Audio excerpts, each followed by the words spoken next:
Aujourd'hui, on va s'occuper d'un patient qui présente une cataracte corticonucléaire. C'est une opacification progressive du cristallin et qui entraîne une baisse d'acuité visuelle. La majorité des chirurgies de cataracte se font en ambulatoire, l'immense majorité, sous anesthésie locale simple. La chirurgie dure moins de 10 minutes. Et l'idée, c'est de fragmenter ce cristallin opacifié et de venir le retirer, tout en préservant les structures qui vont servir de support, de soutien à l'implant qu'on va venir glisser à l'intérieur de l'œil du patient. Alors là, en fait, j'ai rentré dans l'œil un instrument qu'on appelle un phacoémulsificateur. Cet instrument me permet d'envoyer des ultrasons pour creuser le cristallin et d'aspirer également les fragments cristalliniens. Donc en fait, là par exemple, je viens casser en deux le cristallin, je le tourne et je viens creuser un demi-sillon supplémentaire, bien sûr en préservant le plan capsulaire postérieur. Je vais aspirer le cristallin quartier par quartier. Voilà, ici on a un cristallin qui est entièrement retiré. La majorité des cataractes sont séniles, donc concernent plutôt les sujets âgés. Après, on a aussi des patients plus jeunes qui présentent des cataractes. Ça peut être des gens diabétiques, des gens myopes forts, des gens qui ont été traités pendant très longtemps avec des corticoïdes. Bon, on a un certain type de traitements et de pathologies qui peuvent favoriser des cataractes précoces. L'immense majorité des cataractes restent séniles. On est équipé avec des microscopes qui sont très haut de gamme et on est équipé du système Callisto qui nous permet une reconnaissance de la position de l'œil en péropératoire et ce qui nous permet d'implanter les patients avec des implants qui sont très haut de gamme et des implants qui sont entièrement personnalisés. Il y a toute une catégorie d'implants qu'il est difficile d'implanter si on n'a pas de certitude sur le positionnement de l'implant et sur la précision en fait, du positionnement de l'implant. À l'aide de cet instrument-là, on va nettoyer le sac capsulaire, qui est donc le support qui va recevoir l'implant.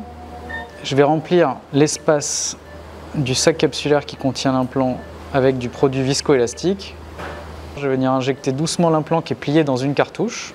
Et là où le système de reconnaissance Callisto m'aide, je vais pouvoir positionner l'implant correctement selon l'axe de l'astigmatisme à corriger qui a été défini du coup en préopératoire. Je viens nettoyer les structures à l'intérieur de l'œil, donc enlever tout le produit viscoélastique que j'ai utilisé pendant la chirurgie. On voit que l'implant est parfaitement positionné. Les deux petits repères qui sont sur l'optique de l'implant sont parfaitement alignés sur une des lignes bleues qui sont parallèles du coup à l'axe visuel d'implantation. Et on va finir la chirurgie par un temps sur lequel les patients m'interrogent régulièrement, c'est la suture. Ils me demandent est-ce qu'il y a des points de suture? Alors non, parce que les incisions sont tellement petites qu'on peut très bien infuser de l'eau dans l'incision pour créer un œdème des berges de l'incision, ce qui va collaber en fait l'orifice de 2 mm qu'on a fait.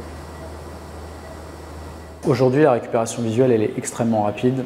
Dès le lendemain soir ou le surlendemain, la fonction visuelle du patient est déjà bonne. On a un contrôle clinique post-opératoire avec son chirurgien dans les jours suivant l'intervention. Et en général, la cicatrisation définitive, nous, on analyse les résultats finaux 1 mois après la chirurgie.